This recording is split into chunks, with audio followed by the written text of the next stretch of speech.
Ate Soledad, nasaan po si Manang Rose at Ate Jocelyn? Nagbakasyon po ba sila? Wala na sila rito sa bahay, Kalel. Umalis na sila. Pinalayas ko na sila dahil wala na ako ipapasahod sa kanila. Pero, ang akala ko po ba'y ayos lang sa kanila na wala silang sahod? Basta ahayaan niyo po silang manatili dito sa bahay. Hindi ka ba talaga nag-iisip, Kalel? Sa tingin mo, totoo ang sinabi nilang yun? Walang tao ang papayag na magtatrabaho sila nang walang nakukuhang pera. Pinaalis ko na sila bago pa nila ako layasan.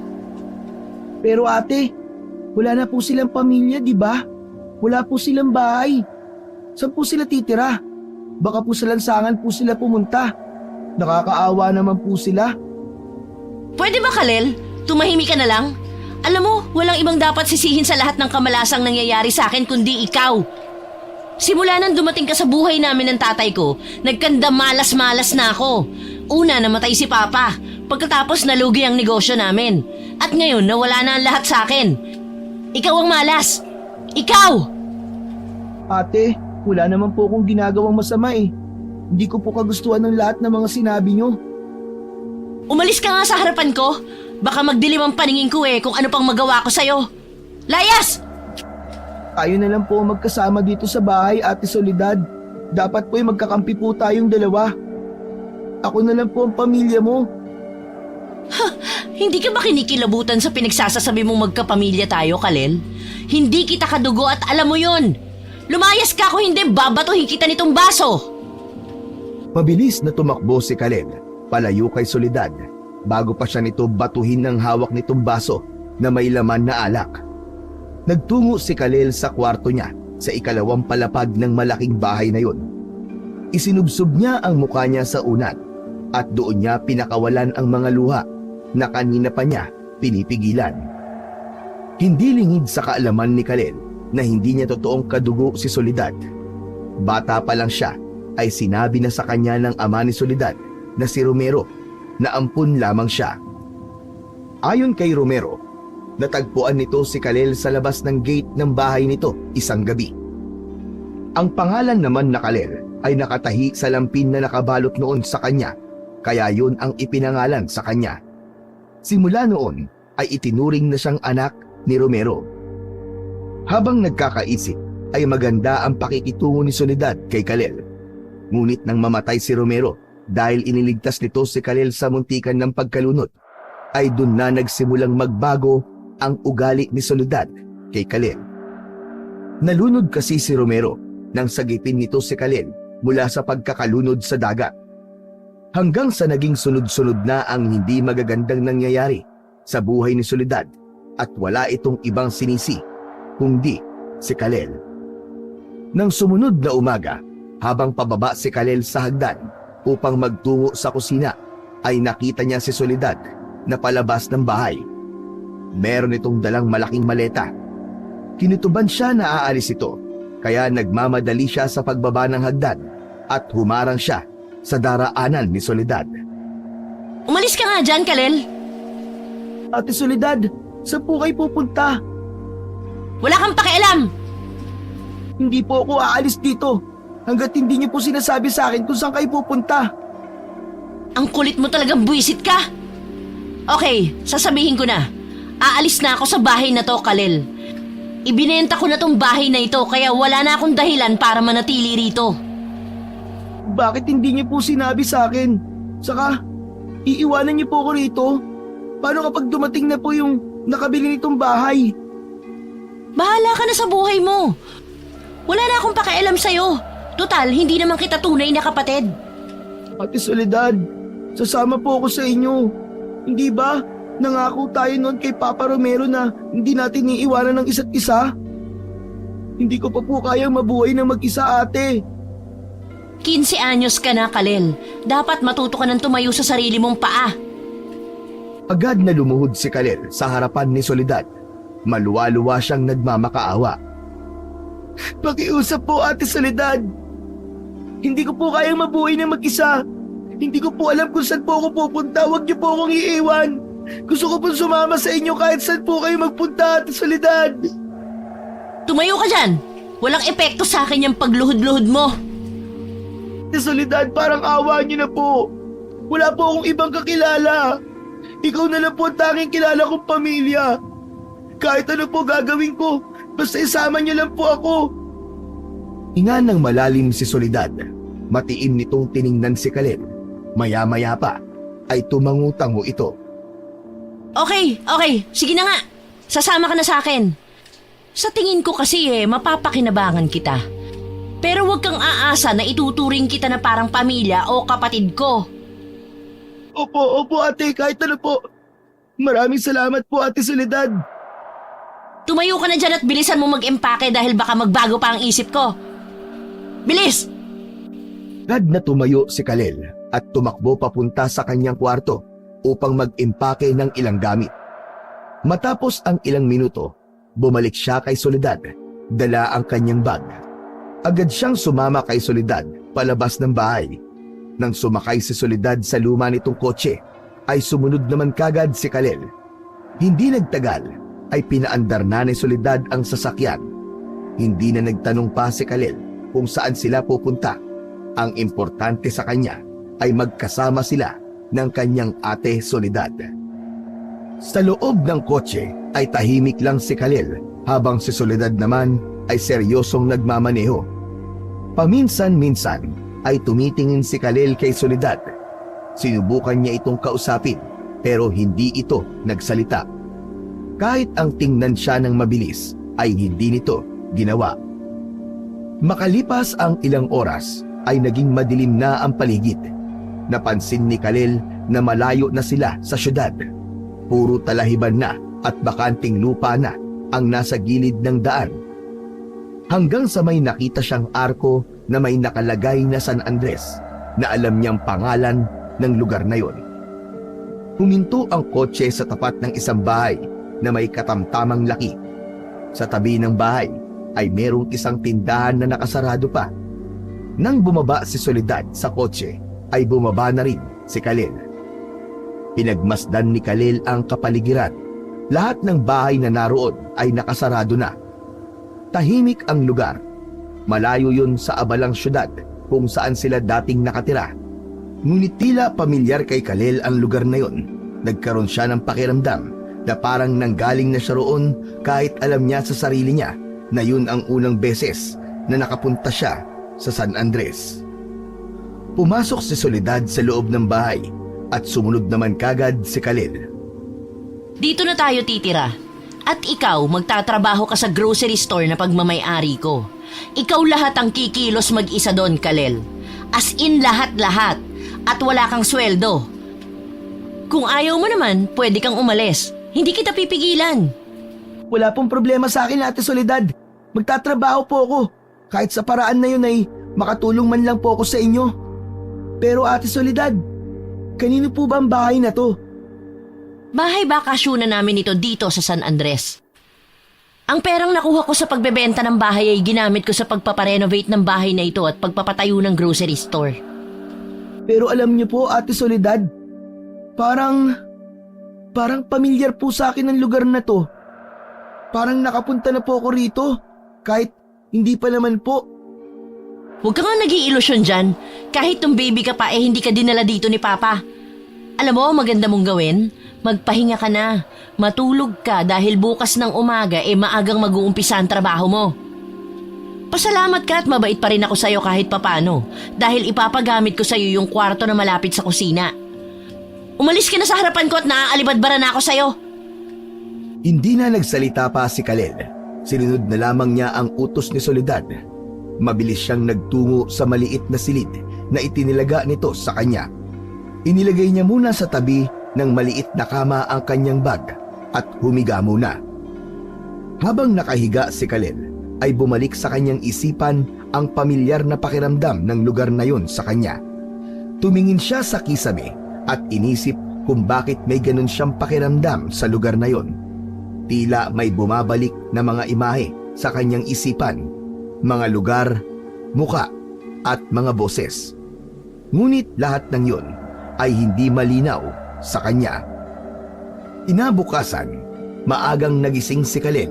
Hindi pa tuluyang sumisikat ang araw nang pumasok siya sa grocery store para simulan ang pagtatrabaho. Kaagad niyang inayos ang mga paninda, pinunasan ang mga shelves at nagbukas ng mga kahon. Ginagawa niya ang lahat ng walang reklamo. Alam niya na kailangan niya yung gawin upang makatulong kay Soledad at para magkaroon siya ng bahay na matutuluyan. Habang nasa kaligtaan ng pagtatrabaho si Khalil, ay muli niyang naramdaman ang kakaibang pakiramdam na para bang malaking bahagi ng kanyang buhay ang nakakabit sa San Andres. Pero dahil sa wala siyang maalala, ay ipinagkabit balikat na lamang niya yon. Kinagabihan, habang nagsasarado si Khalil ng grocery store, ay dumating si Soledad. Agad nitong binilang ang kinita nito sa buong araw. Si Khalil naman ay nagwalis muna habang hinihintay na matapos si Soledad sa ginagawa nito. Kalel, lumapit ka nga rito. Bakit po, ate? Huwag ka na magtanong, lumapit ka na lang dito. Iniwanan ni Khalil ang pagwawalis at lumapit ito kay Soledad. Napansin niya na hindi maganda ang timpla ng mukha nito. Kulang ng 500 piso ang kita ngayong araw. Nasaan ang kulang, Kalel? Ate Soledad, imposible pong kulang yan. Binilang ko po lahat ng kita at kompleto naman po. Sinasabi mo ba na hindi ako marunong magbilang? Unang araw pa lang ng pagbubukas ko ng tindahan ko kinukupitan mo na agad ako? Nasaan ang 500 pesos? Ilabas mo! Naku, wala po akong kinukupit, Ate Soledad. Kilala niyo po ako, hindi po ako magnanakaw. Wala po akong kinuha dahil sinabi po sa akin ni Papa na masama daw po magnakaw. Ngayon sinasabi mo naman na sinungaling ako at umaarte ako na kulang tong kinita ko sa buong araw. Ate, hindi po yun ang ibig kong sabihin. Huwag ka na magsinungaling, Kalel. At huwag na tayo maglokohan dito. Ikaw lang ang nandito sa tindahan, kaya sino pa ba ang kukuha? Alangan namang ako. Ngayon lang ako pumasok dito sa araw na ito. Paniwala naman po kayo sa akin, Ate Soledad. Wala po talaga akong kinukuhang pera dyan sa kaha. Matalim ang mga mata na tiningnan siya ni Soledad. Kahit gustong ipagtanggol ni Khalil ang sarili, ay alam niya na hindi maniniwala si Soledad sa kahit anong sasabihin niya. Nagulat na lang si Khalil nang bigla siyang sinampal ng malakas ni Soledad. Sa lakas ng sampal na yun ay muntik na siyang matumba. Agad na nangilid ang mga luha niya. Masakit ang sampal ni Soledad, ngunit higit na mas masakit ang kawalan ng tiwala ni Soledad sa kanya at ang bintang nito na hindi naman niya ginawa. Simula ngayon, kada kasalanang magagawa mo, may kaparusahan. Kaya ngayong gabi, sa labas ka ng bahay matutulog, Kalel. Soledad, pakiusap naman po. Huwag niyo po akong patulogin sa labas. Wala po talaga akong ninakaw o kinupit. Siguro po'y nagkamali lang ako sa pagsusukli kanina. Lumabas na si Soledad ng grocery store. Nang lumabas si Khalil, ay kinuha ni Soledad sa kanya ang susi at ito na mismo ang nagsarado ng tindahan. Malalaki ang hakbang na tinungo ni Soledad ang bahay. Patuloy si Khalil sa pagsunod, pero bago pa man siya makapasok sa bahay, ay naisarado na kagad ni Soledad ang pinto. Alam ni Khalil na mas lalo lang magagalit sa Soledad sa kanya kapag pinilit niya ito na papasukin siya, kaya wala na siyang nagawa kundi tanggapin na sa gabing yun ay sa labas ng bahay siya matutulog. Tumingin siya sa paligid at may nakita siyang lumang sako malapit sa tindahan.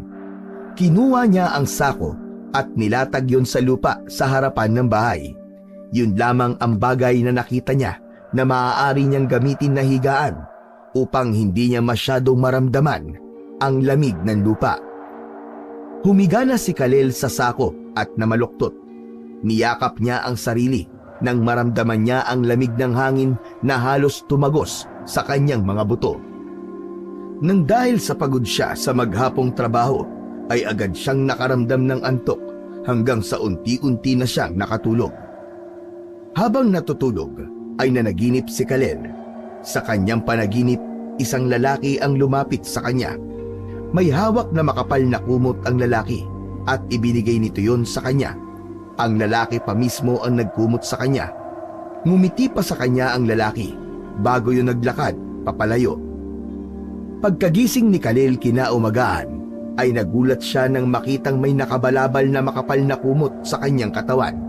Agad siyang bumangon at luminga. Sa gitna ng kanyang pag-iisip, bumukas ang pinto ng bahay. Lumabas si Soledad na may maasim na ekspresyon sa muka. Ano pang tinatayo-tayo mo, Kalel? Buksan mo na ang tindahan! Opo, masusunod po ate. Oo nga po pala. Salamat po sa pagbibigay po sa akin ng kumot kagabi. Kumot? Ano pinagsasasabi mo? Huwag kang umasang magpapakita ako ng malasakit sa'yo. Kahit kailan, hindi ako magbibigay ng kahit ano sa'yo. Kumilos ka na at simulan mo na ang trabaho. Tiningnan ni Khalil ang kumot na nakabalot sa kanya. Inisip niya na baka hindi isang panaginip yung lalaking nagbigay sa kanya noon. Ngunit may isang katanungan na naglaro sa kanyang isipan. At yun ay kung sino ang lalaking yun. Maagang nagsimula ang araw ni Khalil. Inayos niya kagad ang mga paninda ng umagang yon at mag-isa siyang nakaupo sa may counter at naghihintay ng taong papasok upang bumili. Napahawak si Khalil sa tiyan nang bigla yung tumunog. Hindi pa siya kumakain mula kagabi at ramdam na niya ang gutom. Kahit almusal ay wala pa rin siya dahil pinagtrabaho na kagad siya ni Soledad. Maya-maya pa ay isang may edad na lalaki ang pumasok sa grocery store. Kumuha ng isang balot ng tinapay at lumapit kay Khalil upang magbayad. Bago pa makapagbayad ang lalaki ay tumingin ito sa kanya habang nakakunot ang noo. Ayos ka lang ba, Totoy? Parang hindi maganda ang pakiramdam mo. Ayos lang po ako. Sigurado ka ba? Para kang mahihimatay eh. Namumutla ang labi mo. Saglit na tumahimik si Khalil. Bumuntong hininga siya at sinabi na lang sa lalaki ang totoo. Ang totoo po kasi niyan wala pa po akong almusal. Pero ayos lang po ako. Mamaya po kakain na rin po ako. Dapat ay nag-aalmusal ka muna bago ka nagtatrabaho. Hindi ka makakakilos na maayos kung walang laman ang tiyan mo. Ang mabuti pa sa'yo na ang tinapay ko. Mas kailangan mo ito kaysa sa akin. Sige na, kumain ka na muna. Naku. Hindi po pwede. Maigpit po na bilin po ng ate Soledad ko na bawal akong kumain ng paninda dito sa grocery. Sa pagkakataon na yon ay binayaran na ng lalaki ang tinapay. O ayan, binayaran ko na ang tinapay. Ibig sabihin, pagmamayari ko na ito, hindi na ito paninda dito sa grocery at ibinibigay ko yan sa'yo. Pasensya na po talaga. Pero hindi ko pa rin po yan matatanggap. Ay, bakit naman? Ang sabi po ng Papa Romero ko noon, hindi ako dapat tumatanggap ng kahit na anong pagkain o bagay mula po sa isang estranghero. Napangiti si Conrado at bahagyang natawa sa sinabi ni Khalil. Ako nga pala si Conrado. Ikaw naman, anong pangalan mo? Khalil po. O ayan, magkakilala na tayo ngayon, Khalil. Hindi na ako estranghero sa'yo. Kaya wala lang rason para tanggihan mo pa ang tinapay na ibinibigay ko. Hala, sige na. Kainin mo na yan para mawala na ang iyong gutom. Tumingin si Khalil sa tinapay. Gutom na siya. Sa huli, hindi niya na kinaya ang pagtanggi. Kinuha niya ang tinapay at dahan-dahang kinagat yun. Matapos ang ilang kagat, ay naramdaman niya ang unti-unting pagkawala ng kanyang hilo. Naglakad si Conrado papunta sa shelves ng tindahan at kumuha ng isang bote ng tubig. Bumalik ito sa counter at inilapag ang bote sa harap ni Khalil. Pinayaran na rin ng matanda ang tubig. O heto, para may maiinom ka. Habang patuloy na kumakain si Khalil, bigla namang pumasok si Soledad sa tindahan. Agad nitong napansin si Khalil na kumakain at nanlaki ang mga mata nito sa galit. Nanlamig si Khalil dahil alam niya na mapapagalitan siya ni Soledad. Ano yan, Kalel? Di ba ang sabi ko sa'yo, hindi ka pwedeng kumain ng mga paninda? Magnanakaw ka na nga, patay gutom ka pa. Hindi siya kumakain ng paninda mo. Binili ko yan para sa kanya. Ikaw ba ang may-ari ng tindahan na ito? Ako nga. At sino ka para bigyan ng pagkain ng batang yan? Wala akong balak na magpakilala sa'yo. At sa akin lamang. Sana bago mo pagtrabuhin dito ang bata, ay pakainin mo muna. Wala kang puso. Sa'yo kaya yang gawin? Sa tingin mo ba ay matutuwa ka? Huwag kang pakialamero. Wala kang karapatang makialam sa amin. Lumayas ka na rito! Nakita ni Khalil ang pagtitimpi sa mukha ni Conrado. Masama nitong tiningnan si Soledad bago ito umalis. Pagkaalis ni Conrado, agad na nilapitan ni Soledad si Khalil at kinurot siya ng malakas sa tagiliran. Aray! Aray ko ate! Aray! Tama na po! Masakit! Ito ang tatandaan mo, Khalil. Kapag nagsumbong ka ulit sa ibang tao tungkol sa ginagawa ko sa'yo, palalayasin kita! Naiintindihan mo? Opo ate, hindi ko na po uulitin. Naiyak si Khalil nang alisin ni Soledad ang pagkakakurot nito sa kanya. Mabigat ang mga paa na umalis si Soledad. Matagal nang hindi nakakaranas ng kabutihan si Khalil mula sa ibang tao, kaya labis siyang natuwa na muli siyang nakaramdam nun sa isang tao na noon lamang niya nakilala. Bigla niya tuloy naalala ang kanyang Papa Romero kay Conrado dahil sa tingin niya ay kaedad ni Conrado si Romero nang pumanaw yon. Maagang nagising si Khalil ng sumunod na araw. Nasanay na siya sa ganung routine. Habang naghahanda siya ng almusal, ay inutusan siya ni Soledad na bumili ng pandesal sa panaderya. Agad na sumunod si Khalil. Habang naglalakad papunta sa panaderya, ay nakita niya ang pagkakagulo ng mga tao. Hindi niya na yon pinansin. Ngunit nang nakabili na siya ng pandesal at pauwi na siya, ay hindi niya na napigilan ang sarili na makiusyoso. Lumapit si Khalil sa mga tao. Hinawi niya ang mga yon hanggang sa nakita niya kung ano ang pinagkakaguluhan ng mga yon. Nagimbal siya nang makita niya ang isang katawan ng lalaki na nakahiga sa gilid ng kalsada. Ang tiyan nito ay warak na warak at nakalabas ang mga lamang loob. Mas lalong kinilabutan si Khalil nang narinig niya ang sinabi ng mga tao na naroon. May isang babae na nagsabi na aswang daw ang pumatay sa lalaking yon. Sinang-ayunan naman ng isa pang babae at ayon dito ay mukhang bumalik na raw ang mga aswang na noon ay nagbigay ng takot sa San Andres. Nanlamig si Khalil sa narinig. Hindi niya nakinaya ang kanyang nakikita at naririnig, kaya nagpasya na siyang bumalik sa bahay. Pagdating niya sa bahay, nadatnan niya ang kanyang ate Soledad na nasa hapagkainan. Inilapag niya ang pandesal sa lamesa. Bakit ang tagal mo? Kanina pa ako nagugutom dito ah. Pasensya na po ate. Nagkakagulo po kasi ang mga tao sa labas eh. Ate, alam niyo po, may bangkay po ng lalaki na nakita doon sa San Andres. Wakwak po ang tiyan niya. Sabi ng mga tao, aswang daw po ang pumatay. Tapos sabi rin po nila, bumalik na raw po mga aswang dito sa San Andres. Aswang? Huwag ka nga maniniwala sa mga chismis na yan. Mga matatanda lang yan na mahilig mag-imbento ng kwento. Kung may aswang man, ikaw yon dahil puro kamalasan ang dala mo sa buhay ko. Napayuko si Khalil. Sanay na siya sa masasakit na salita ni Soledad. Pero bawat insulto ay parang palaging may dalang sakit sa kanya. Matapos mag-almusal, ay nagbukas na ng grocery store si Khalil. Nagsimula na siyang mag-ayos ng mga paninda, gaya ng dati. Ngunit hindi niya maiwasang isipin ang nakita niyang bangkay ng lalaki na sinabi na aswang ang pumatay. Hindi niya alam, ngunit may pakiramdam siya na totoong may aswang sa San Andres. Maya-maya pa ay pumasok si Conrado sa grocery store at nakangiti itong lumapit kay Khalil. Khalil, kumusta? Nag-almusal ka na ba? Opo, nag-almusal na po. Kaya hindi na po ako nahihilo ngayon. Ngumiti si Conrado. Kumuha ito ng ilang paninda at nagbayad. Sa pagkakataon na yon, ay biglang dumating si Soledad. Galit na galit nitong sinugod si Kalel. Ibinato ni Soledad kay Kalel ang maruruming damit na dala nito.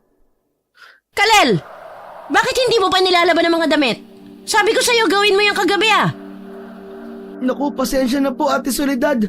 Nakalimutan ko po kagabi. Pagod na po kasi ako eh. Kaya nakatulog na po ako. Bakit hindi ikaw na lang ang maglabas, Soledad? Sayang naman ang laki ng braso mo. Huwag kang makikialam sa buhay namin, tanda. Palagi ka na lang nakikialam. Wala ka namang ambag sa buhay namin. Galit na umalis si Soledad. Isa-isang pinulot ni Kalel ang mga damit at itinabi ang mga yon. Sino ba yung babae na yon? Parang palagi siyang galit na galit lagi sa'yo. Ito po si Ate Soledad. Anak po siya ng taong umampun sa akin. Parang sobra naman yata yung ginagawa niya sa'yo. Hindi ka niya dapat tratuin ng ganon, Kalel. Naiintindihan ko naman po siya, Mang Conrado. Nagluluksa pa rin po siya sa pagkamatay ng tatay namin. Iniligtas po kasi ako ng tatay namin nung muntik na po ako malunod. Yun nga lang po, si Papa Romero po ang nalunod at namatay. Ako po ang sinisisi niya sa bagay na yun. Napakabait mong bata, Kalel. Hindi lahat ng kabataan ngayon kaya ang ginagawa mo. Bata ka pa, pero napakalaki na ng pangunawa mo sa mga bagay-bagay. Tahimik na ngumiti si Kalel. Sa sinabi ni Conrado ay nakaramdam siya ng kaunting kaluwagan sa kanyang puso. Matapos ang sandaling katahimikan, ay muling nagsalita si Conrado. Kailan nga pala ang kaarawan mo, Kalel? March 21 po ang kaarawan ko. Hindi ko po alam kung totoo ko pong kaarawan yun kasi ampun lang po ako eh. Pero sabi po ng Papa Romero ko noon, nag-estimate na lang daw po siya ng kaarawan ko. March 21 pala. Aba, malapit na pala ang kaarawan mo. Sa susunod na buwan na yun Ilang taon ka na sa susunod na buwan? 16 na taon na po ako. Huwag kang mag-alala, Kalel. May ireregalo ko sa iyo sa kaarawan mo. Mabait kang bata at nararapat lang na magkaroon ka ng espesyal na regalo. Naku, wag na po. Hindi niyo na po kailangan mag-abala, Mang Conrado. Hindi, Kalel. Basta, may ireregalo ko sa iyo sa mismong araw ng kaarawan mo. Nakakahiya po kasi, pero ngayon pa lang po ay nagpapasalamat na po ako sa inyo, Mang Conrado. Napuno ng saya ang mukha ni Kalel. Hindi niya akalaing merong isang tao na nagparamdam sa kanya ng malasakit kahit hindi niya ito kadugo. Matagal na rin siyang hindi nakakaranas ng ganoong klase ng atensyon mula sa ibang tao. Ilang araw pa ang lumipas at hindi na bago kay Kalel ang malamig na trato ni Soledad sa kanya. Madalas itong galit, laging iritable at tila kahit anong gawin ni Kalel ay mali sa mata ng kanyang ate Soledad. Isang umaga, habang naglalampaso si Kalel ng sahig, ay lumapit si Soledad dala ang isang basket ng maruruming damit. Tutal sarado ngayon ng tindahan. Laban mo ang lahat ng mga ito, Kalel. Sige po, Ate Soledad. Tatapusin ko lang po itong paglalampaso. Bilisan mo dahil baka makalimutan mo na namang maglaba. Ipapakain ko talaga sa'yo lahat ng mga damit na yan. Matapos maglampaso, ay agad na inumpisahan ni Kalel ang paglalaba. Minsan iniisip niyang mas mabuti pa siguro kung wala na lang siya sa poder ni Soledad. Ngunit alam din niya na wala siyang ibang mapupuntahan. Si Soledad ang tanging pamilya na meron siya. Pero kung merong magandang nangyayari kay Kalel, ay yun ang pagkabuo ng pagkakaibigan nila ni Mang Conrado. Madalas itong nagpupunta sa grocery store para makipagkwentuhan sa kanya. Sa tuwing kausap ni Kalel si Conrado, ay nakakatakas siya kahit panandalian lamang sa mapait na realidad ng kanyang buhay sa piling ng kanyang ate Soledad. Isang linggo, bago sumapit ang kaarawan ni Kalel, ay naglakas loob siyang ipaalala yun kay Soledad. Habang naghahapunan sila, ay ipinaalam niya kay Soledad ang nalalapit niyang kaarawan. Ate Soledad, Malapit na po pala ang birthday ko. Sa susunod na linggo na po yun. Uy, ano naman? Wala akong pakialam. Kung inaakala mo na ipaghahanda kita sa birthday mo, nagkakamali ka. Sa lahat ng araw, ang birthday mo ang pinakaayaw ko. Kasi sana hindi ka na ipinanganak. Wala ka naman kasing silbi dito sa mundo. Puro kamalasan lang ang dala mo. Hindi na umimik si Kalel. Nakaramdam siya ng kirot sa kanyang dibdib. Umasa na lang siya na magiging normal na araw lamang ang kanyang kaarawan. Isang beses sa isang linggo ay isinasarado ni Soledad ang grocery store.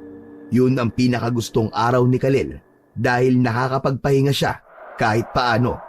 Maliban na lamang kung maraming utos si Soledad. Dahil sa walang ginagawa sa araw na yon, ay nagkaroon si Kalel ng pagkakataon na makalabas. Nagpasya siyang maglakad-lakad at maglibot sa San Andres. Nakarating siya sa dulong bahagi ng San Andres at natagpuan niya ang isang malinis na ilog.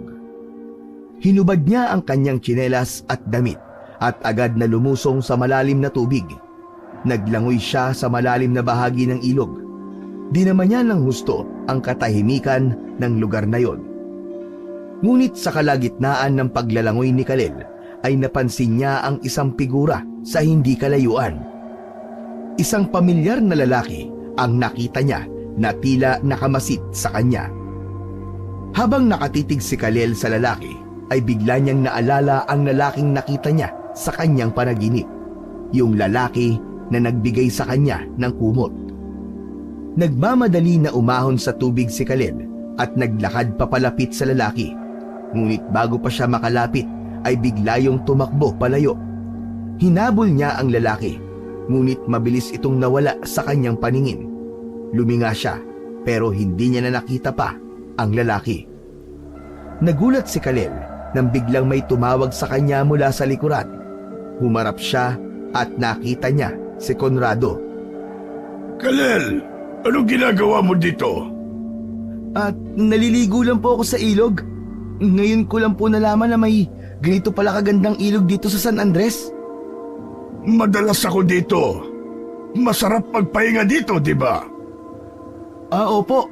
Pero kanina po, meron po akong nakitang isang lalaki. Parang pamilyar po siya sa akin eh. Pero bigla na lang po siyang nawala. Ano ka mo? Isang lalaki? Sinong lalaki yun? Hindi ko po kilala eh, Mang Conrado. Mag-iingat ka sa mga hindi mo kilala. Alam mo, Kalel, hindi lahat ng mukhang mabait ay magandang intensyon. Oo nga pala. Malapit na pala ang kaarawan mo, hindi ba? Anong plano mo sa araw na yon? Maghahanda ka ba? Wala po. Sabi po ni Ate Soledad ay hindi po siya mag-aanda sa kaarawan ko. Huwag kang mag-alala. Tandaan mo, may regalo ko para sa iyo sa kaarawan mo. Maraming salamat po, Mang Conrado. Ano po ba yung regalo niyo sa akin? Sorpresa yun. Kaya hindi ko pa pwedeng sabihin sa ngayon. Malalaman mo sa mismong kaarawan mo. Tumango si Kalel at natuwa siya sa sinabi ni Mang Conrado. Sa kabila ng malamig na trato ni Soledad sa kanya, may mga tao pa rin tulad ni Mang Conrado na nagpapakita sa kanya ng malasakit. Isang gabi, habang nakahiga si Kalel sa kanyang kwarto, ay tahimik niyang inisip ang mga katanungang hindi maalis sa kanyang isipan. Isa na sa mga tanong na yon ay kung sino nga ba ang tunay niyang mga magulang at kung ano ang dahilan ng mga ito kung bakit siya iniwanan ng mga yon sa harap ng bahay ni Romero. Simula nang malaman niyang hindi siya tunay na anak ni Romero, ay hindi na yon nawala sa kanyang isipan. Sa gitna ng kanyang pag-iisip, naramdaman ni Kalel ang matinding init ng gabi. Pawis na pawis siya at hindi makatulog. Naisip niyang maligo para maibsan ang init ng kanyang katawan. Magtutungo na sana siya sa banyo para maligo, pero naalala niya ang ilog na nakita niya sa dulo ng San Andres. Nagpasya siya na doon na lamang maligo upang mas maging presko ang kanyang pakiramdam. Tahimik na lumabas ng bahay si Kalel. Walang takot na naglakad siya hanggang sa makarating siya sa may ilog. Pagdating niya sa ilog ay narinig niya ang nakaka-relax na agos ng tubig. Agad niyang hinubad ang kanyang damit at dahan-dahang lumusong sa ilog. Ramdam niya ang lamig ng tubig na sumakop sa buo niyang katawan. Nakapikit siyang nagbabad sa tubig at hinayaan ang kanyang isipan na makalimot sa mga alalahanin. Ngunit biglang nakaramdam si Kalel ng kakaiba. May kung anong tensyon sa paligid na hindi niya maipaliwanag. Parang may mga matang nakamasid sa kanya mula sa kagubatan sa paligid ng ilog. May takot siyang naramdaman sa isang bagay na hindi niya alam kung ano. Nagdesisyon si Kalel na umahon na at umuwi. Pero bago pa siya tuluyang makaalis sa ilog, ay may natanaw siyang isang anino sa gilid ng mga puno. Bumilis ang tibok ng kanyang puso nang makita niyang isang aswang ang nilalang na yon. Meron yung malahalimaw na itsura at ang katawan nun ay malaki. Hindi nakagalaw si Kalel sa labis na pagkabigla at takot. Wala siyang nagawa kundi titigan ang aswang na unti-unting lumalapit. Biglang sumugod ang aswang kay Kalel at akmang sasakmali na siya, ngunit nagulat siya nang tila may malakas na enerhiyang pumalibot sa kanya. Parang may isang puwersang hindi nakikita na pumigil sa aswang. Ilang beses pang sinubukan ng halimaw na atakihin si Kalel, ngunit hindi ito nagtagumpay na masaktan siya. Hanggang sa sumuko na ang aswang at mabilis na tumakbo papunta sa madilim na kagubatan. Mabilis na umahon si Kalel mula sa ilog at tumakbo siya pabalik sa kanilang bahay. Nang nakabalik na siya sa kanyang kwarto, ay doon lamang siya nakaramdam ng kaligtasan. Ngunit labis ang pagtataka niya kung bakit hindi siya nagawang saktan ng aswang at lahat ng pag-ataking ginawa nito ay hindi tumama sa kanya. Makalipas ang ilang araw, ay dumating na ang araw ng kaarawan ni Kalel. Kahit walang balak si Soledad na ipagdiwang ang kaarawan ni Kalel, ay masaya pa rin siya dahil para sa kanya ay isang malaking biyaya mula sa Diyos na buhay siya sa oras na yon. Ganun pa man, umasa pa rin si Kalel na kahit 1 kilo ng pansit ay ipaghahanda siya ng kanyang ate Soledad.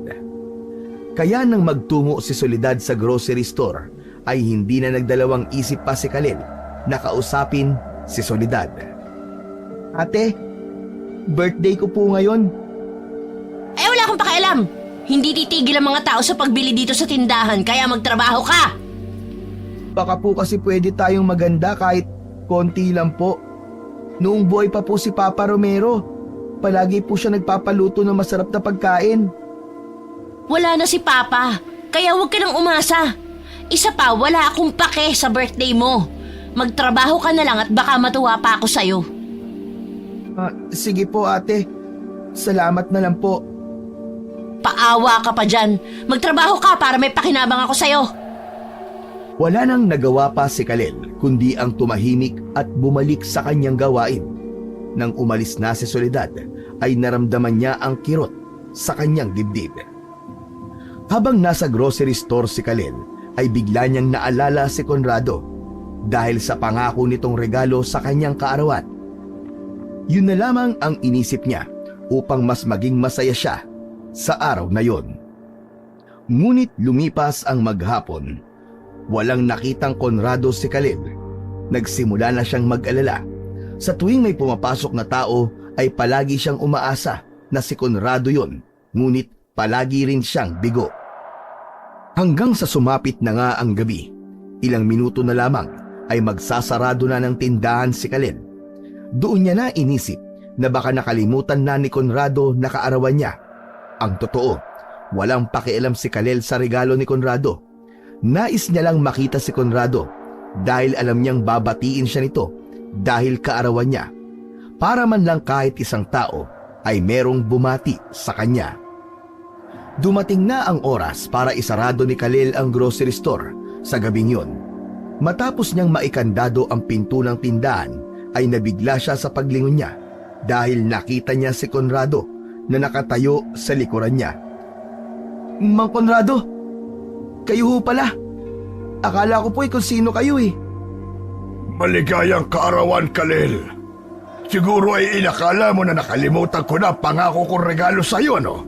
Dahil maghapon akong hindi nagpunta rito. Pwes nagkakamali ka. Hindi pa tapos ang kaarawan mo. Kaya may habol ko pa ang regalo ko para sa iyo. Aaminin ko po na naisip ko nga po yan, Mang Conrado. Pero hindi po importante sa akin ang regalo. Malaking bagay na po sa akin na binati niyo po ako ngayon. Maraming salamat po. Pasensya ka na dahil may inasikaso lang ako kanina. Pero handa na akong ibigay ang regalo ko sa iyo, Khalil. Ano po ba yun? Nais ko na po talagang malaman eh. Kailangan mo munang sumama sa akin sa gubat dahil naroon ang regalo ko sa iyo. Natigilan ng sandali si Khalil at nilukob siya ng pagtataka. Ganun pa man ay nagtiwala pa rin siya kay Mang Conrado. At teka po, magpapaalam lang po ako kay Ate Soledad. Wag na! Alam mo namang hindi ka papayagan nun. Mabilis lang tayo, pangako. Hindi na nag-isip pa si Khalil at sumama na siya kay Mang Conrado. Napagtanto niya na tama ito. Malaki ang posibilidad na hindi siya payagan ng kanyang Ate Soledad. Naglakad na sina Khalil at Conrado patungo sa gubat. Sobrang tahimik ng paligid ng mga oras na yon. Oo nga pala, Mang Conrado. Bakit naman nasa gubat ang regalo mo? Malalaman mo rin pagdating natin doon. Mas lalong na-excite si Khalil dahil sa sagot ni Conrado. Habang naglalakad sila, ay tumagos sa balat ni Khalil ang lamig ng hangin ng gabing yun. Bigla siyang kinabahan sa isang bagay na hindi niya alam kung ano. Maya-maya pa ay narating na ni Khalil ang gubat. Nagpatuloy sila sa paglalakad hanggang sa huminto si Mang Conrado sa isang malawak na bakanting lupa sa gitna ng gubat. Nandito na po ba tayo, Mang Conrado? Nasaan na po ang sinasabi niyong regalo? Hindi agad sumagot si Conrado. Nanatili itong nakatalikod kay Khalil. Matagal kong hinintay ang gabing ito, Khalil. Ano pong ibig niyong sabihin? Lagpas na ang edad mo sa 15, kaya wala na ang proteksyon mo laban sa akin. Teka po, hindi po kita naiintindihan eh. Hindi nakuha ni Khalil ang ibig sabihin ni Conrado. Marahang humarap si Conrado sa kanya at nagimbal siya nang magsimulang magbago ang anyo nito. Ang balat nito ay tila naging mas makapal at ang mga mata ay naging kulay pula. Ang mga ngipin nito ay naging matutulis. Hindi makapaniwala si Khalil nang mapagtanto niya na isang aswang pala si Mang Conrado. Doon niya rin nalaman na si Conrado rin ang aswang na umatake sa kanya sa ilog. Napaatras si Khalil habang marahang lumalapit si Conrado sa kanya. Agad siyang nakaramdam ng panganib. Sa tingin niya ay nilinlang siya nito upang sumama siya sa gubat at mukhang sa lugar na yun siya nito papatayin. Ang tagal kong hinintay ang pagkakataong ito, Khalil. Ngayon may sasagawa ko na matagal ko nang gustong gawin sa'yo. At yun ay ang patayin ka. Huminto sa pag-atras si Khalil. Hindi siya makagalaw. Nang akmang susugod na si Conrado sa kanya, ay doon lang bumalik ang kamalayan ni Khalil. Mabilis siyang tumakbo palayo kahit hindi niya alam ang daan palabas ng gubat. Ang tanging nasa utak niya ay ang makaligtas sa aswang na humahabol sa kanya. Mabilis ang bawat hakbang ni Khalil. Ramdam niya ang bilis ng tibok ng puso niya na parang sasabog na sa anumang sandali. Tumigil siya sa ilalim ng isang malaking puno para makapagpahinga. Ngunit alam niyang hindi siya maaaring manatili doon ng matagal. Maya-maya pa ay narinig na niya ang yabag ni Conrado. Papalapit na yon ng papalapit sa kanya. Hindi ka makakatakas, Khalil.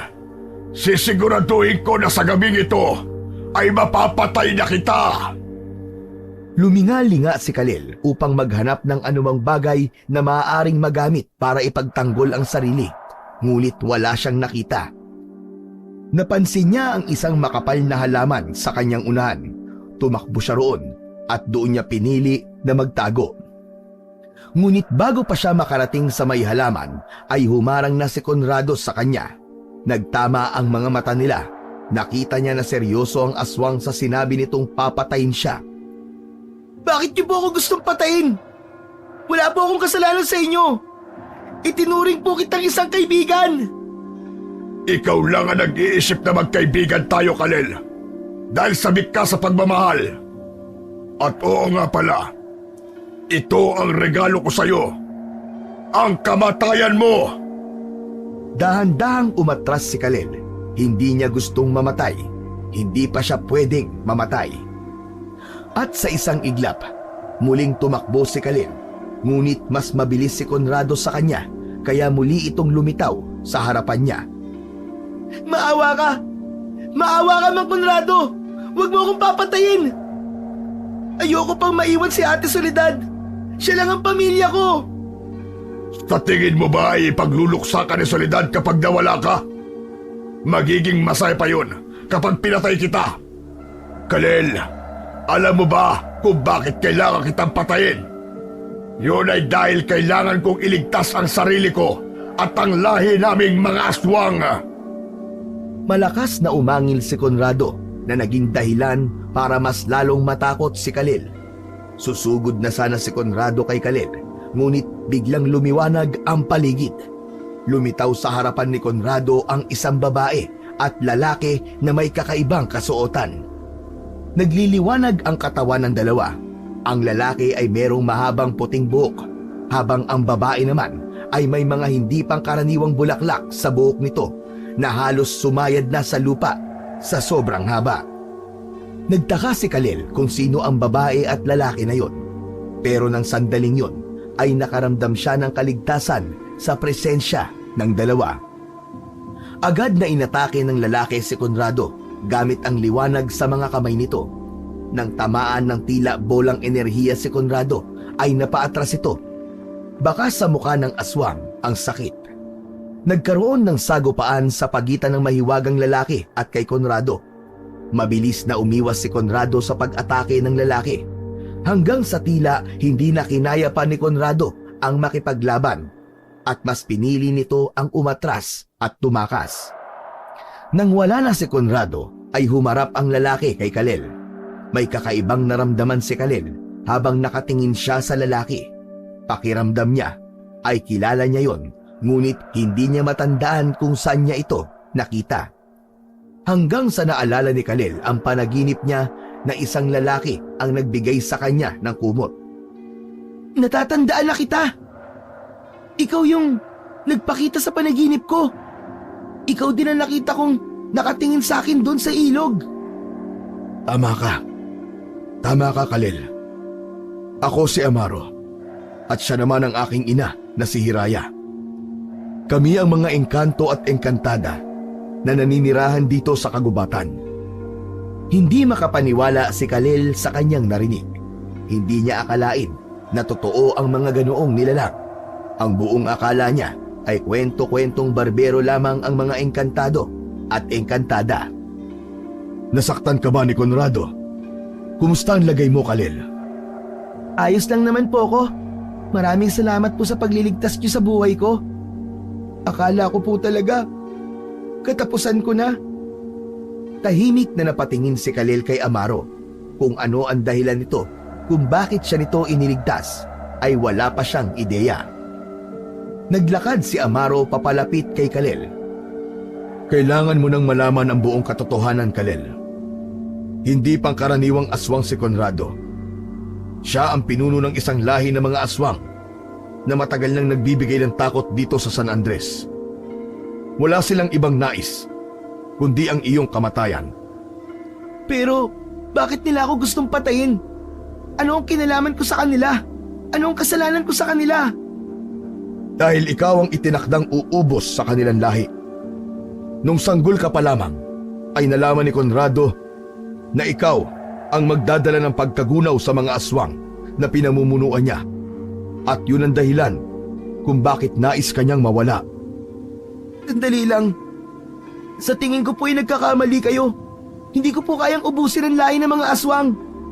Isa lang po akong normal na bata. Wala po akong kapangyarihan.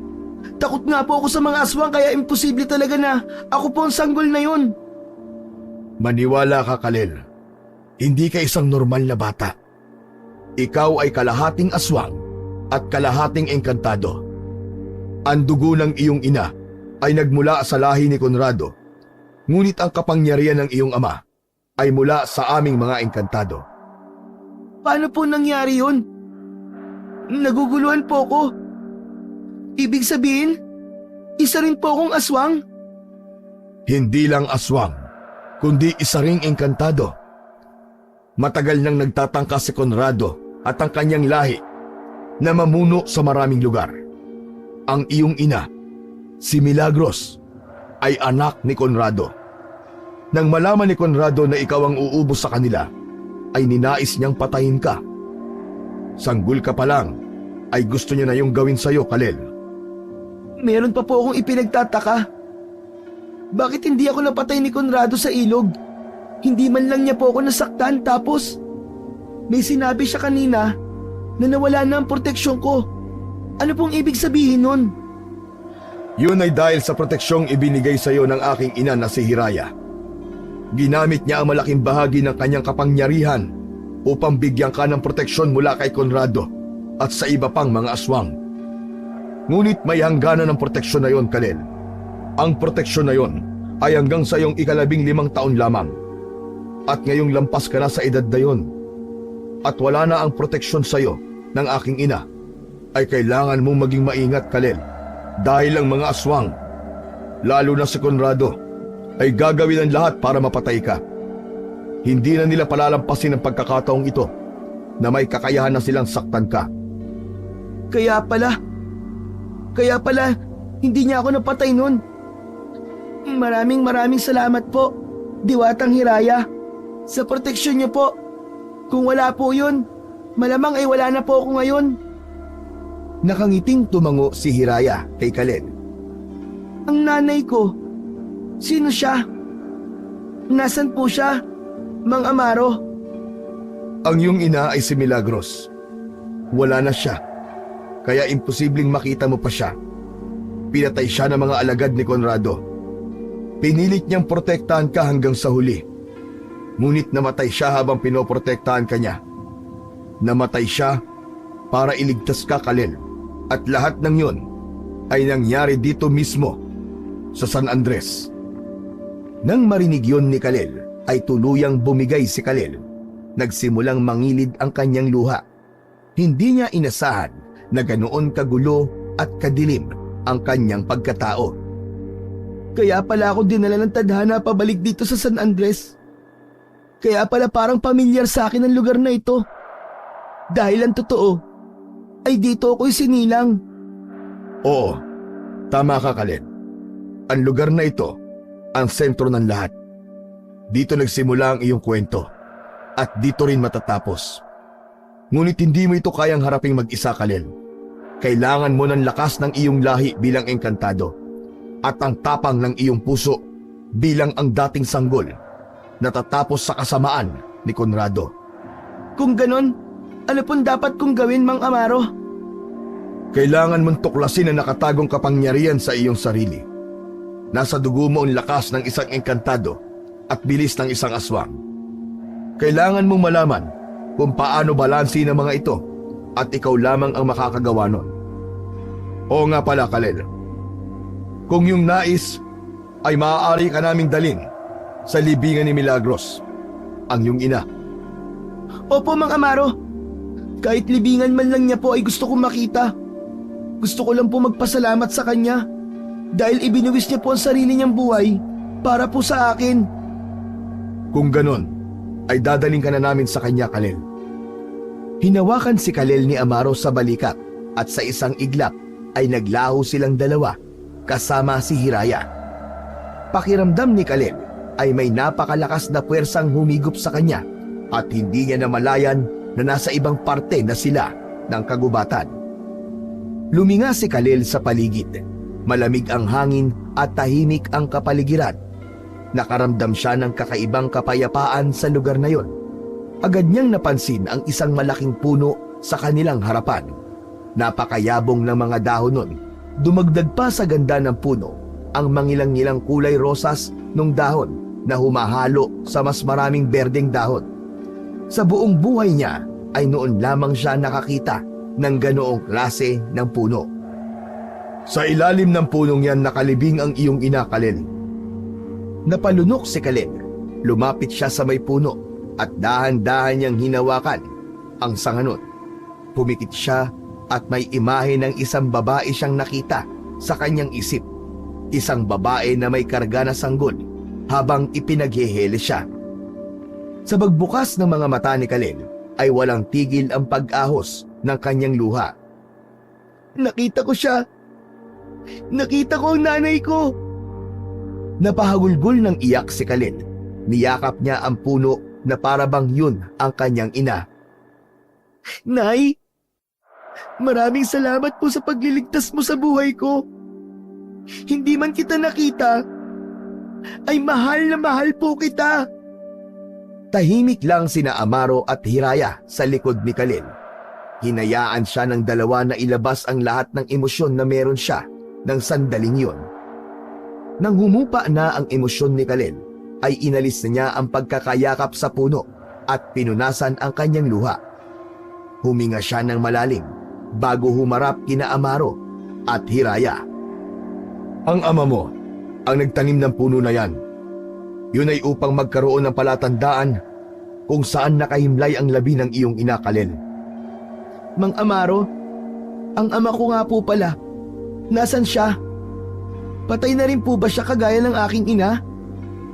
Hindi agad nakasagot si Amaro. Tumingin ito kay Kalel na tila may pag-aalinlangan. Tumingin si Amaro kay Hiraya. Napansin ni Kalel na parang nag-usap ang dalawa sa pamamagitan ng mata. Muling tumingin si Amaro kay Kalel at sa pagkakataon na yon ay nakangiti ito ng bahagya. Huwag kang mag-alala, Kalel, dahil buhay pa ang iyong ama. Sa ngayon ay nandoon siya sa ating kaharian. Nakiusap siya sa amin na tulungan ka, kaya nandito kami ngayon kasama ka. Gusto ko po siya makita, Mang Amaro. Gusto ko po makilala ang aking ama. Makikilala mo rin ang iyong ama, Kalel. Ngunit hindi pa ngayon. Kailangan muna nating siguraduhin na ligtas tayong lahat. Mangyayari lamang yon kapag patay na si Conrado. Hindi po ba'y meron kayong pangyarihan? Baka pwede pong gamitin niyo yun para makita ko si tatay. Kahit sandali lang naman po. Nakikiusap po ako sa inyo. Hindi pa posible, Kalel. Ngunit pangako, sa sandaling matupad mo ang nasa propesiya, ay makikita mo na ang iyong ama. Kailangan mong patayin si Conrado at ang buong lahi niya para mangyari yon. Nang muling marinig ni Kalel ang pangalan ni Conrado, ay unti-unting nabuhay ang galit sa kanyang puso. Ang galit na yon ay para sa pagkawala ng kanyang ina. Ipaghihiganti ko ang pagkamatay ng nanay ko. Hindi ako papayag na magtagumpay si Conrado at ang mga alagad niya. Ngunit matapos yung sabihin ni Kalel, ay biglang bumalik ang takot sa puso niya. Napayuko si Kalel at nagkaroon siya ng duda sa kanyang sarili. Pakiramdam niya ay wala siyang kakayahan na tuparin ang propesiya na siya ang uubos sa lahi nila Conrado. Bakit tila malungkot ka, Kalel? Ano ang iyong iniisip? Nagdududa po kasi ako kung ako ba talaga ang makakatalo kina Conrado. Pakiramdam ko po ay hindi po ako ganun kalakas. Magtiwala ka lamang sa sarili mo, Kalel. Nasa ustong edad ka na, kaya asahan mo magiging mabilis ang paglabas ng iyong kapangyarihan. Nasa dugo mo ang lakas ng mga engkantado at ang bilis ng isang aswang. Pero sa ngayon, ay mas makabubuti na sumama ka sa amin. May ligtas na lugar sa kagubatan kung saan maaari ka magtago at maghanda para sa laban mo kina Conrado. Teka lang po, hindi ko po kayang iwanan mag-isa ang Ate Soledad ko. May mga aswang po na sumasalakay sa San Andres at kailangan niya po ako. Nauunawaan ko. Pero tandaan mo, Kalel, ang laban na ito ay hindi madali. Kailangan mo maging handa kapag nakaharap mo na si Conrado. Tatandaan ko po ang lahat ng sinabi niyo. Pero gusto ko na pong bumalik sa bahay namin. Masusunod ang iyong nais, Kalel. Muling hinawakan ni Amaro sa balikat si Kalel at naglaho silang dalawa. Sa bilis ng pangyayari ay nagulat na lang si Khalil na nasa harapan na siya ng bahay ni Ate Soledad niya. Ubuksan na sana ni Khalil ang pinto nang bigla siyang niyakap ni Amaro ng mahigpit. Hindi inasahan ni Khalil ang yakap na yon, ngunit may naramdaman siyang kakaiba habang yakap siya ni Amaro. Tila magkakonekta ang kanilang mga puso. Sigurado ko, Khalil, na sobrang ipinagmamalaki ka ng iyong ama. Kumawala na si Amaro sa pagkakayakap kay Khalil. Ngumiti naman si Khalil at nagpasalamat kay Amaro bago siya tuluyang pumasok sa bahay ni Soledad. Sa mga lumipas na araw ay walang ibang inisip si Khalil kundi ang mga natuklasan niya sa kanyang sarili. Mahirap pa ring paniwalaan ang lahat, ngunit kahit paano ay napagdugtong-dugtong na niya ang mga nangyari, kaya malaking parte ng isip niya ang naniwala sa mga sinabi ni Amaro. Isang gabi, habang mahimbing na natutulog si Khalil, ay nagising siya sa malakas na pagsigaw ni Soledad mula sa silid nito. Humingi yun ng tulong at naramdaman niya ang takot sa boses nito. Agad na bumangon si Khalil at mabilis siyang lumabas ng kanyang kwarto. Tumakbo siya papunta sa silid ni Soledad. Pagpasok niya ay nakita niya si Soledad na takot na nasa isang sulok. Nasa harapan nito ang 3 aswang. Mabilis na tumakbo si Khalil patungo sa kusina at kumuha ng isang kutsilyo. Puno ng determinasyon ang kanyang puso na iligtas si Soledad. Hindi siya papayag na saktan ng mga aswang na yon ang kanyang ate Soledad. Bumalik siya sa kwarto ni Soledad upang tulungan ito. Lumayo kayo sa ate ko! Khalil! Tulungan mo ako! Bilisan mo! Sinugod ni Khalil ang pinakamalapit na aswang. Subalit bago pa niya maibaon ng kutsilyo sa dibdib nito, ay mabilis na umatras ang aswang. Hinila siya ng isa pang aswang mula sa likod. Nabitiwan ni Khalil ang kutsilyo at napasandal siya sa pader. Naramdaman niya ang pagbilis ng tibok ng puso niya. Ang takot niya ay nahaluan ng kagustuhan na mailigtas si Soledad. Marahan siyang tumayo at naramdaman niya ang kakaibang enerhiya na dumaloy sa buo niyang katawan. Hanggang sa naramdaman ni Khalil ang pagbabago sa kanyang itsura. Nang makita niya ang kanyang mga kamay, ay nagulantang siya dahil meron yung puting liwanag. Dahil sa kakaibang lakas na nararamdaman ni Khalil, ay hindi na siya nagkaroon ng alinlangan. Muli siyang umatake sa mga aswang. Sinunggaban niya ang isang aswang at walang kahirap-hirap niya yung nabuhat at naitapon ng malakas sa sahig. Agad niyang hinarap ang 2 pang aswang. Sinuntok niya ang isa sa muka at habang ang isa naman ay sinikmuraan niya. Nagtipon-tipon ang mga aswang malapit sa nakabukas na pinto. Umangil ang mga yon na parabang hindi makapaniwala sa lakas na ipinakita ni Khalil. Biglang tumakbo ang mga aswang palabas ng kwarto. Nakahinga ng malalim si Khalil nang masiguro niya na wala na ang mga aswang. Akmang lalapit sana siya kay Soledad, ngunit bigla itong sumigaw ng napakalakas. Lumayo ka sa akin, Khalil! Huwag kang lalapit!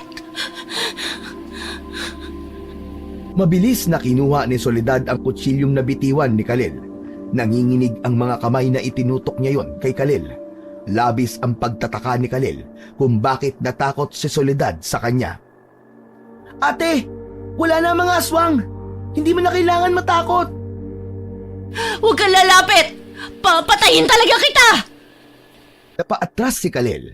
Hindi sinasadya na napalingon si Khalil sa salamin na nakasabit sa dingding. Nagulat siya nang malaman na nasaan yung aswang siya. Matulis ang kanyang mga ngipin at kuko. Madilim ang kanyang mga mata at ang buong itsura niya ay parang isang nakakatakot na halimaw. Ate, hindi ka dapat matakot sa akin. Hindi kita sasaktan. Ako pa rin to, si Khalil. Walang iya ka! Kaya pala puro kamalasan ang dala mo kasi isa kang aswang! Tulong! Tulungan niyo ako! May aswang! Tulong! Natataranta si Khalil sa pagsigaw ni Soledad. Hindi niya alam kung ano ang gagawin.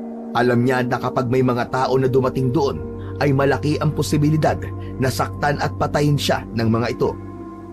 Naghari ang takot sa puso ni Khalil, kaya mabilis siyang tumakbo palabas ng bahay.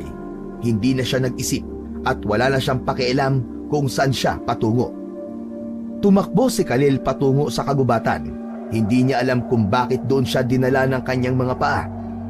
Ngunit napagtanto niya na mas mabuti na nasa kagubatan siya magtungo dahil mas madali siyang makakapagtago roon. Tumakbo ng tumakbo si Khalil hanggang sa napahinto siya nang makita ang malaking puno kung saan nakalibing ang kanyang ina. Napatingin si Khalil sa kanyang mga kamay. Hindi pa rin siya makapaniwala na nasaan yung aswang siya ng sandaling yun. Ayoko nito! Gusto kong maging tao ulit! Bumalik sa kanyang isipan ang mga sinabi ni Amaro. Sa pagkakataon na yun, ay tuluyan nang naniwala si Khalil kay Amaro. Totoo nga na meron siyang dugong aswang at engkantado.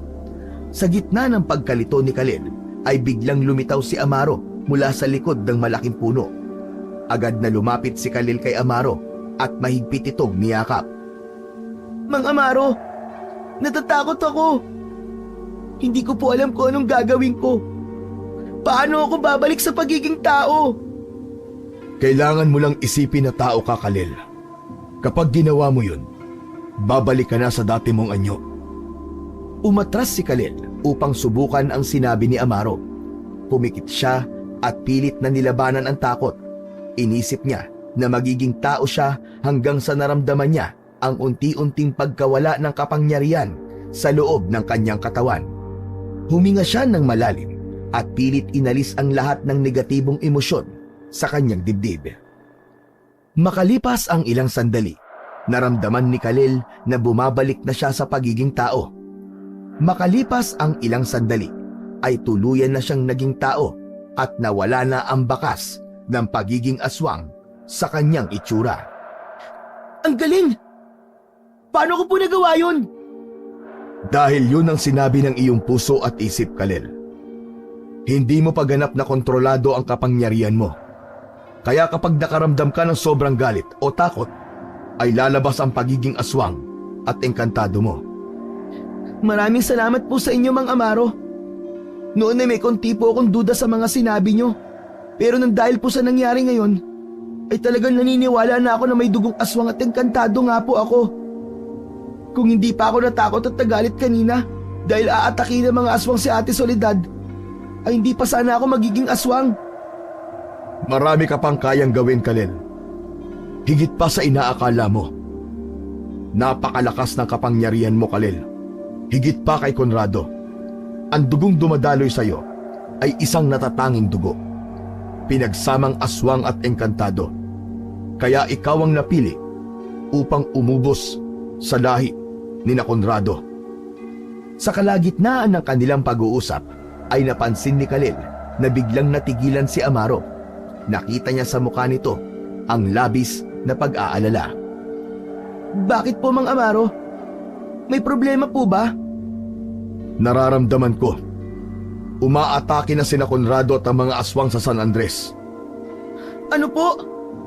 Si Ate Soledad, baka mapahamak siya. Kailangan natin silang tulungan. Hindi po pwede mapahamak siya. Khalil, marahil ay ito na ang sandali na kailangan mo nang patayin si Conrado at ang lahat ng alagad niya. Hindi ko inakala na ganito kabilis itong mangyayari. Pero wala ka na magagawa, kundi ang harapin sila. Hindi ko po alam kung kaya kong labanan sina Conrado. Nakalaan sa iyo ang tungkuling ito, Khalil. Maniwala ka sa iyong sarili. Ikaw ang nakatakda upang tapusin ang lahi ni Conrado.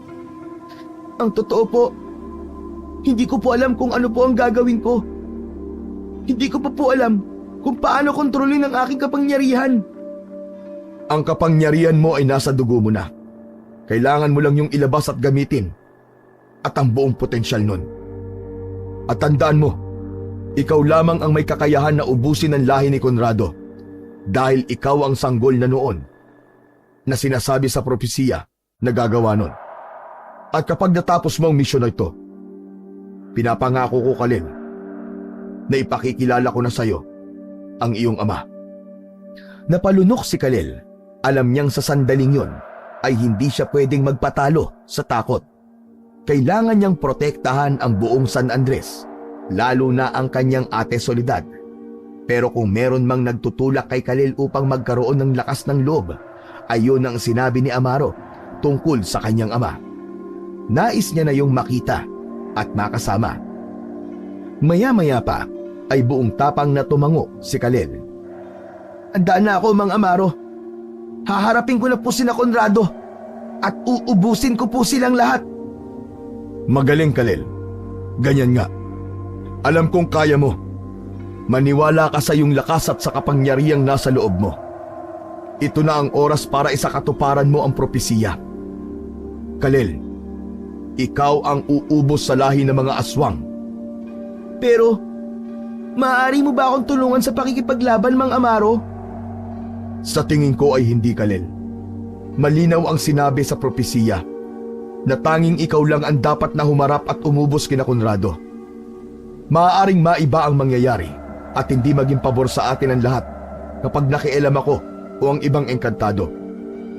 Ngunit nasa paligid mo lang kami, Kalel, upang bantayan ka. Kung dumating ang oras na hindi mo na kaya, ay hindi ka namin maaaring pabayaan. Pero kailangan mo ring maniwala sa sarili mong kakayahan, Kalel. Tumango si Kalel, bagamat nanatili ang kaba sa kanyang dibdib.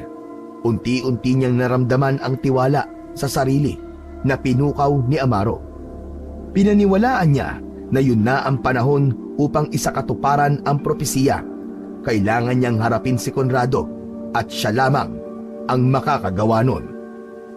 Nilakasan ni Kalel ang kanyang loob. Huminga siya ng malalim at pumikit. Naramdaman niya ang kakaibang enerhiya na nagmumula sa loob ng kanyang katawan. Naramdaman niya ang init na pumuno sa kanyang mga ugat. At sa isang iglap, nawala siya sa harapan ni Amaro. Nakarating si Kalel sa San Andres sa isang kisap mata.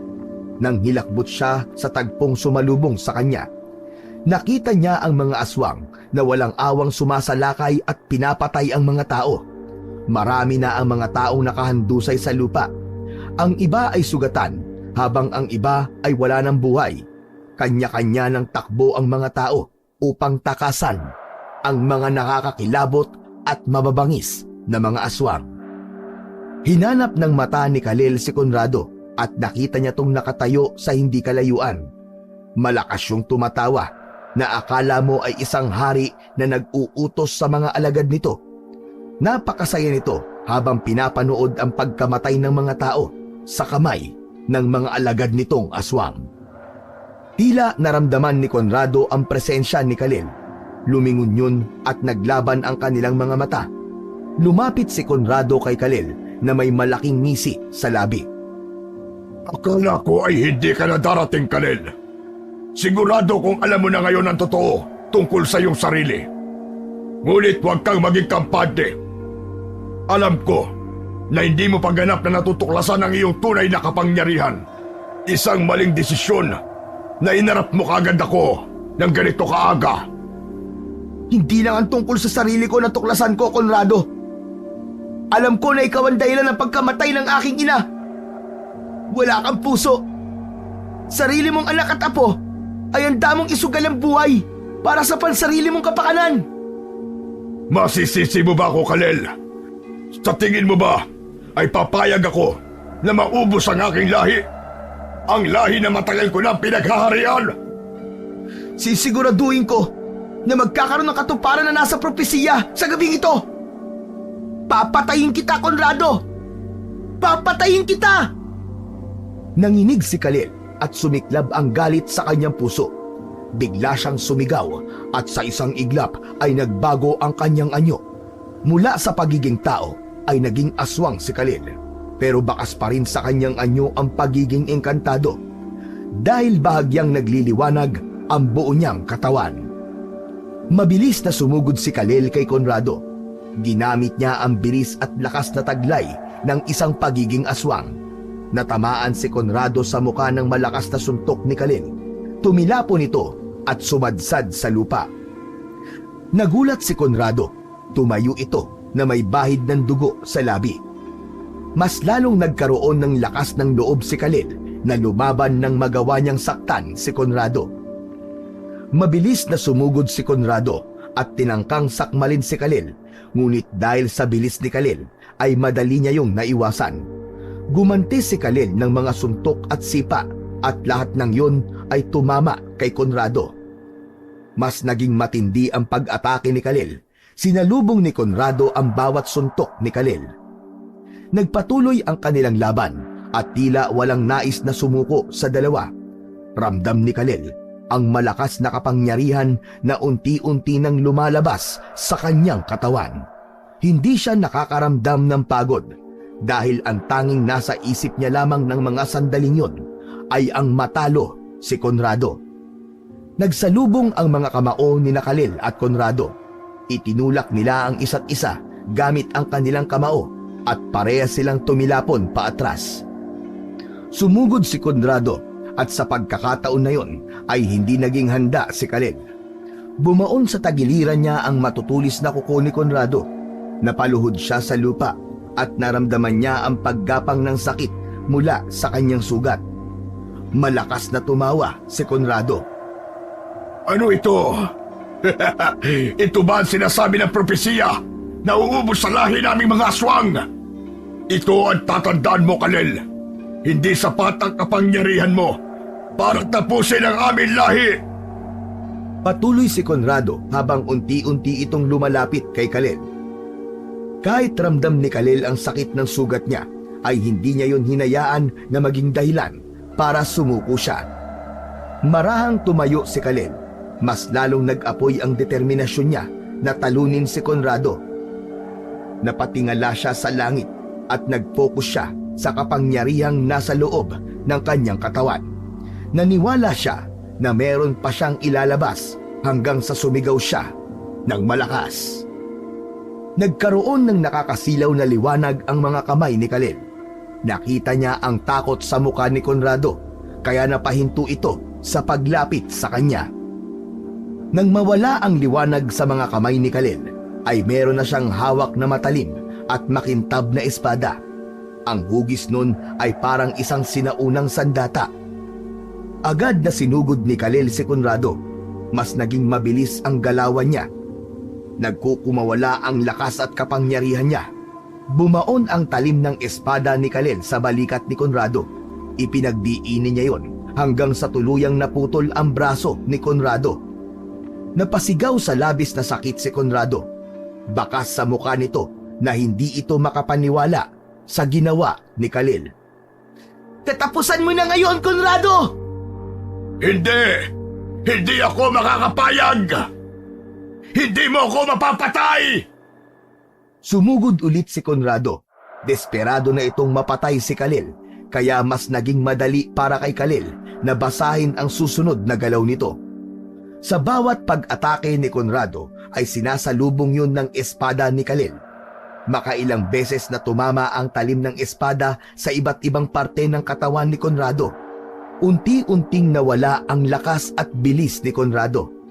At sa wakas, sa isang mabilis na galaw ni Khalil, ay bumaon sa dibdib ni Conrado ang espada. Siniguro niya na tinamaan niya ang puso ni Conrado. Ibinaon ni Khalil ang espada hanggang sa tumagos ang dulo nun sa likod ng pinuno ng mga aswang. Natigilan si Conrado. Napaluhod ito nang hugutin ni Khalil ang espada sa katawan nito. Hinigpitan palalo ni Khalil ang pagkakahawak sa espada. Umikot siya at tinaga niya ang leeg ni Conrado gamit ang espada. Humiwalay ang ulo ni Conrado sa katawan nito at tumalsik sa malayo. Bumagsak sa lupa ang katawan ni Conrado, habang si Khalil naman ay habol ang paghinga. Pero alam ni Khalil na hindi pa tapos ang lahat. Nang makita ng mga alagad ni Conrado ang pagkamatay ng pinuno ng mga ito, ay sabay-sabay na sumugod ang mga yon kay Khalil. Mas lalo pang ginanahan si Khalil. Sinalubong niya ang lahat ng aswang na nagtatangkang umatake sa kanya. Mas lalong naging mabilis ang galaw ni Khalil. Sa tulong ng kanyang espada, ay mabilis niyang napatay ang lahat ng aswang. Siniguro niya na walang natira sa mga yon. Nang maubos na ang mga aswang sa San Andres, ay pinalibutan si Kalel ng mga tao at pinalakpakan siya ng mga yon. Lahat ay humanga sa tapang at galing sa pakikipaglaban na ipinakita ni Kalel. Wala nang pakialam ang mga tao sa itsura ni Kalel kahit pa nasaan yung aswang siya, dahil nakikita siya ng lahat bilang isang bayani na iniligtas ang buong San Andres mula sa mga aswang. Napangiti si Kalel. Hindi niya maipaliwanag ang sayang nararamdaman niya ng sandaling yon, dahil sa wakas ay tapos na ang lahat. Natupad niya ang propesiya. Siya nga talaga ang sanggol na itinakda noon na uubos sa lahi ng mga aswang. Lumapit si Soledad kay Kalel. Umiiyak ito at hindi makatingin ng diretso sa kanya. Hinawakan nito ang mga kamay niya. Kalel, patawarin mo ko. Alam ko mali ang naging trato ko sa'yo simula nung mawala ang papa natin. Hindi ko alam kung paano ako makakabawi sa'yo. Patawarin mo ko kung hinusgahan agad kita. Matagal na po kitang pinatawad, Ate Soledad. Naiintindihan kita. Hindi naging madali ang lahat simula nung mamatay si Papa. Alam ko na naghanap ka lang noon ng masisisi. Mahal na mahal kita, Ate Soledad. Mahigpit na niyakap ni Soledad si Kalel. Ramdam ni Kalel ang init ng yakap ng kanyang ate. Nagpapasalamat siya sa Diyos dahil natapos na ang puot ni Soledad sa kanya. Maya-maya lang ay lumitaw sina Amaro at Hiraya sa tabi ni Kalel. Hinawakan ni Amaro ang balikat ni Kalel at magkakasama silang naglaho sa gitna ng mga tao. Napunta sina Kalel, Amaro at Hiraya sa gitna ng kagubatan. Namangha si Kalel nang malaman niya na maraming engkantado at engkantada ang nakapalibot sa kanilang tatlo. Lahat ay nakangiti sa kanya. Makinig kayong lahat. Narito sa inyong harapan ang aking anak na si Kalel. Nais kong ipaalam sa inyo na nagtagumpay siya sa pagtupad ng propesiya. Wala na si Conrado at ang mga aswang na tagasunod niya. Tapos na ang kasamaan ni Conrado. Apo, tama po ba ang narinig ko? Tinawag niyo po akong anak? Ikaw po ang aking tatay? Oo, Kalel. Ako ang iyong ama. Itinago muna namin sa iyo ang katotohanan upang ikaw ay magtagumpay sa iyong misyon laban kay Conrado. Para magkaroon ka ng layunin na kapag natalo mo si Conrado, ay makikilala mo ang iyong ama. Ngunit ngayon, anak, nandito na ako sa harapan mo at labis kitang ipinagmamalaki. Napaluwa si Kalel sa kanyang narinig. Niyakap niya ng mahigpit si Amaro na parang isa siyang bata na natagpuang muli ang kanyang tahanan. Matapos ang mahabang yakap ay masayang ngumiti si Kalel kay Amaro. Tay, ngayong tapos na po ang aking misyon. Pwede na ba ako sumama sa inyo sa kaharian nyo? Para palagi po tayo magkasama. Bumakas ang lungkot sa mukha ni Amaro. Ikinalulungkot ko, Kalel. Ngunit hindi maaari. Pero bakit po? Yun ay sa dahilan na may dugong aswang ka pa rin. Ang mundo ng mga engkantado ay hindi para sa iyo. Hindi ka mabubuhay sa mundo nating mga engkantado, anak. Ang buhay mo ay nasa mundo ng mga tao. Dito ka nabibilang. Ngunit nangangako ko sa iyo. Lagi ako magbabantay sa iyo, anak. Isa pa, kahit anong oras o araw, ay maaari pa rin tayo magkita at magkasama. Tawagin mo lang ang aking pangalan at darating kagad ako, aking anak. Napatango si Kalel at mabilis niyang naintindihan ang lahat.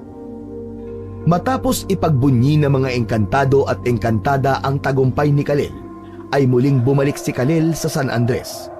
Sa bahay pa rin ni Soledad siya nanirahan, ngunit naging maganda na ang pagtrato ni Soledad sa kanya. Alam ni Kalel na napagtanto na ni Soledad na hindi puro kamalasan ang dala niya, nung tinalo niya ang lahat ng aswang na umatake sa San Andres. Dahil ang totoo, pag-asa at lakas ng loob na muling magsimula matapos ang dilubyo ang daladala ni Kalel. Sa kabila ng pagbabalik ng kapayapaan sa San Andres, ay patuloy pa rin ang pagbabantay ni Kalel. Alam niya na kahit nawala na si Conrado at ang lahi ng mga aswang, ay hindi pa tapos ang panganib. Ang kasamaan at kadiliman ay laging nariyan lamang. Naghihintay lang ito ng tamang pagkakataon upang sumalakay. At kahit hindi maaaring makasama ni Kalel ang kanyang ama sa kaharian nila, ay ramdam pa rin niya na palagi yung nakasubaybay sa kanya. Hindi man niya palaging nakikita ang kanyang ama, ay ramdam pa rin niya ang pagmamahal nito sa kanya. Sa pagkatalo ni Conrado, alam ni Kalel na nagsisimula pa lamang ang bagong kabanata ng buhay niya. Ang kanyang misyon na protektahan ang San Andres at ang lahat ng mahal niya sa buhay ay magpapatuloy habang siya ay nabubuhay. Ate Soledad, nasan po si naman ng Rose at